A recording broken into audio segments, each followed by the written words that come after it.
you a Happy New Year. The ERi-TV news broadcast crew and I, Delit Sahaya, are now ready for your daily news briefing at 10:30 local time. But first, let us catch up with the major headlines.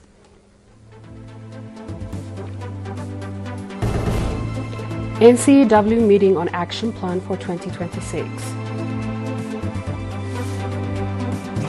Vocational training to youth in the central region.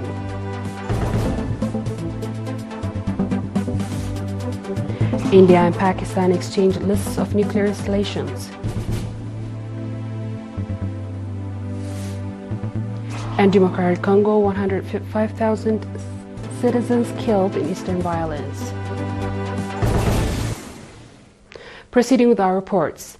The Executive Committee of the National Confederation of Eritrean Workers conducted an activity assessment meeting of 2025 and held discussion on the plan of action for 2026 in Asmara on 29th and 30th December. The meeting conducted extensive discussion on the reports presented, focusing on labor relations, foreign relations, administration and finance, human resources development, women and youth workers, as well as public relations. The meeting also discussed the action plan for 2026.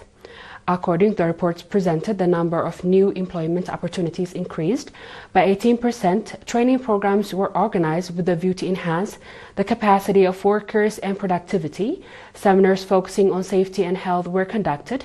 Commendable initiatives were undertaken to develop relations with international organizations, as well as a newly established professional associations, and vocational trainings in 7 fields was provided to 150 workers at the Misawa Workers Vocational Training Center.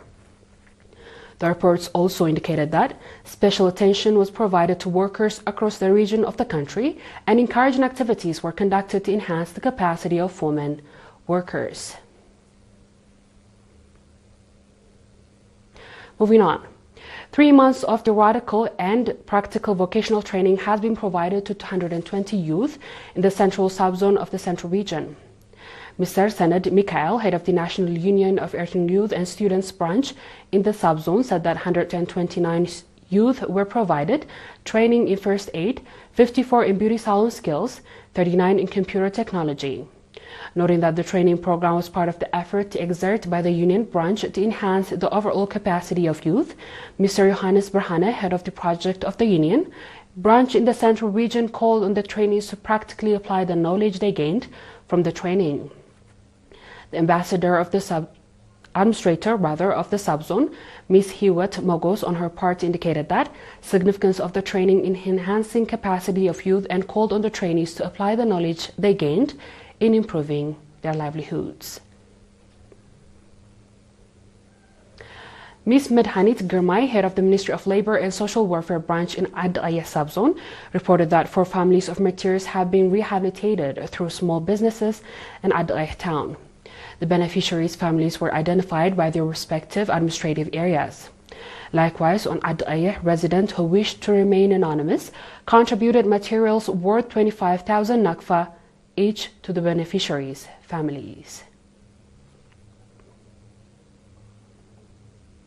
Straight ahead is our international news after the show break.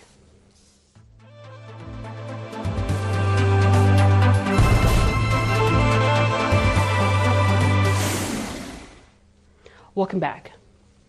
India and Pakistan yesterday, Thursday, January 1st, 2026, exchanged a list of their nuclear installation under the bilateral pact that prohibits the two sides from attacking each other's atomic facilities. The exchange of the list came even as the ties between the two countries remained under deep freeze following 4-day military hostiles last May. The two countries also exchanged the list of prisoners under the Consular Access Agreement signed on May 21, 2008.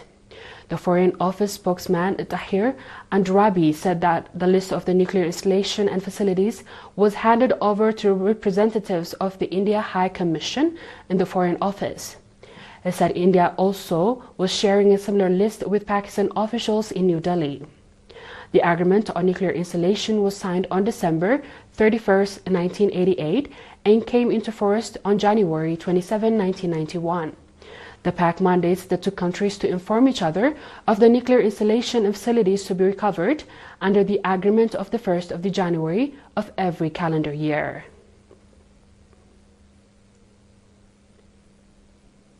Now let's report. The government of the Democratic Republic of Congo said yesterday that more than 1,500 civilians have been killed in escalating violence in the country's eastern province of South Kivu and since early December. In a statement, the government said fighting has intensified in several areas of the province, where armed operations have triggered large-scale displacement. Meanwhile, more than 500,000 people have been forced to flee their homes.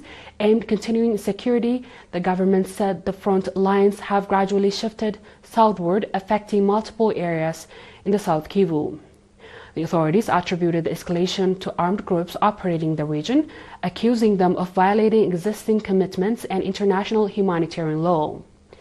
Eastern Democratic Republic of Congo has faced decades of instability and situation that has worsened since the resurgence of March 23rd movement rebel group in the late 2021. Dear viewers, we've come to the end of tonight's news. Let's have a quick recap of the headlines.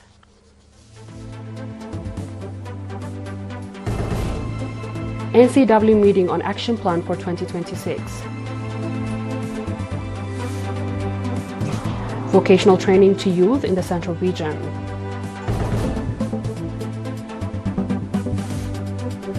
India and Pakistan exchanged the list of nuclear installations.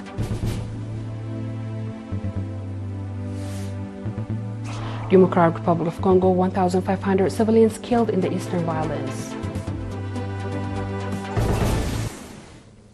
This has been the late Sahara reporting. Thanks for watching and have a good night.